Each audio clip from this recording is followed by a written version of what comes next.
So this is the first episode of what I'm just going to title right now as Luke's Thoughts. And in Luke's Thoughts, I'm going to talk about different things, different comparisons, video games, TVs, movies, small things that are not for the podcast, nothing that needs to be discussed. This is more of a refined thought that I've had that I wanted to share with all of you.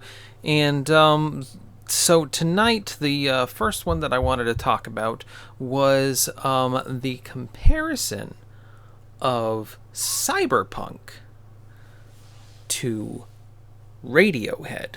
Now, might not necessarily be Radiohead, but I did want to draw that comparison. This was something that I was thinking about the other day. Cyberpunk has been out for 9 months now, and it's truthfully, okay, I know the controversy. I know we've all heard the things, and yes, I know it was released in a broken state. Yes, I know that the company itself, that they are a little remorseful for this. Maybe should be more remorseful about that. But that's neither here nor there. That's not this discussion. What is this discussion is so I have played the game for more than 200 hours. Didn't realize that I had played that. But something came to me because when I first got the game, I got it for PlayStation 4. And I mean, we've all heard the stories of how poorly that ran on PlayStation 4. And but I still finished it. I still completed it. But I didn't necessarily have a good time, but I knew that there was something there. So I returned it on PlayStation 4 because you still could do that, and then I bought it on PC because my PC is a mid-range system, from last generation, as it were, and I had looked online and found that it ran decently on my card, so I went ahead and did that. But then I started playing it. It wasn't working, as great as it could. So I fixed it with my own mods and stuff. And then I started having a lot of fun with it. Not necessarily because I took out content or anything, but I fixed some of the graphical issues, some of the engine problems, and then I started to get into the actual story. And I started to get into the actual content of the game, not just going through the gameplay, but the little things that certain people may not have experienced because they were too hung up on the game. Because I know I was when I first played it on PlayStation 4, and I really, really enjoyed it. And I played it to completion 2 more times on PC.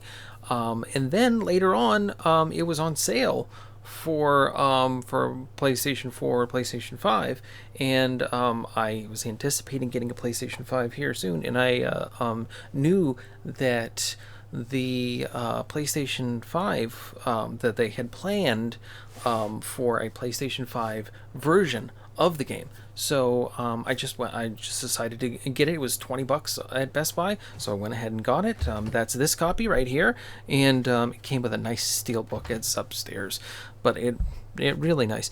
So I continued to, or I played it again.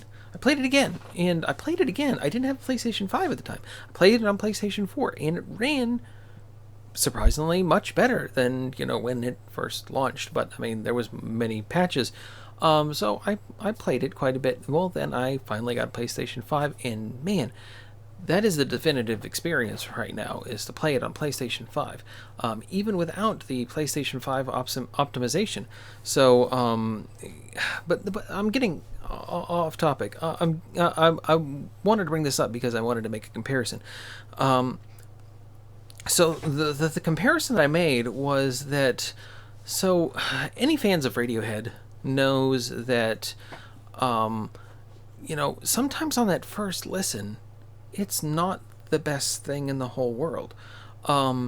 Especially had that with Kid A or Hail to the Thief. But when I started getting into those albums, um, started to realize their charm. When I went back and re-listened to it several times, then I really started to get how special this was. And that same thing happened with Cyberpunk. And I realized that this is truly like a cult classic, or maybe, something where you have to, put time into to get it. Now, I know you guys are probably saying in the comments, this game was released in a broken state. That's fine. But if you've played it, did you take time to stop and look at the graffiti on the side of the subway, or the piles of trash, or some of the stories that they have fleshed out in this game is truly special. And I'm going to go back to the comparison to Radiohead, or even let's say Modest Mouse. Let's say Modest Mouse with their latest album, which, by the way, on my first listen, I didn't really like. When I listened to that same album 10 times, because I kept going back to it because I love Modest Mouse, I realized how fantastic that album was, how fantastic Golden Casket is as an album. And so what I'm saying is I think that we shouldn't necessarily look at Cyberpunk as one full thing to look at.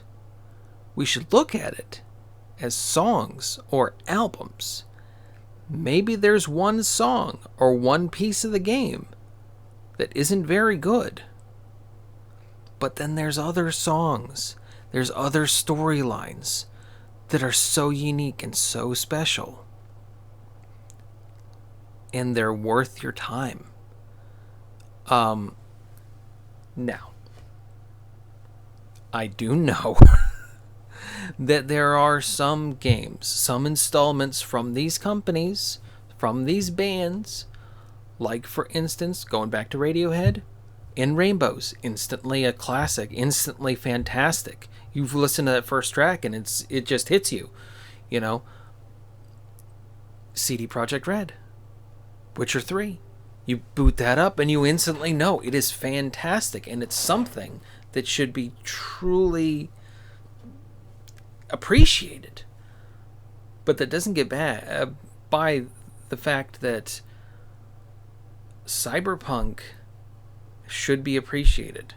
And I'm not saying that you should drop what you're doing and put your time into this, because I put my time into it, going through some of the bugs and getting around that, and on my own PC, and I got to that realization.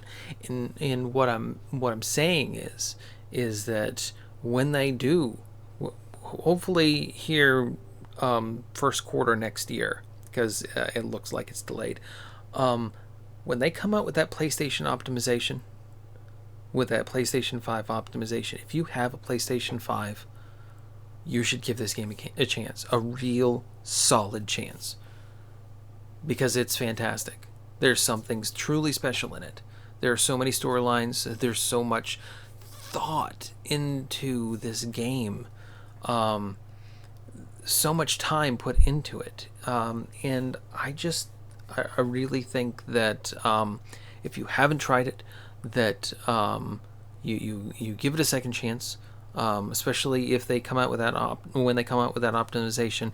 And if you left it when you had PlayStation 4 or you had it on Xbox, and they come out with that next gen optimization, because they're coming out with one for the Xbox as well, an optimization for, I don't even know what the Series X, the Series X, the Series X and the PlayStation 5 optimization is supposed to be coming out hand in hand, And when they come out, give that game another chance, because it's truly worth it.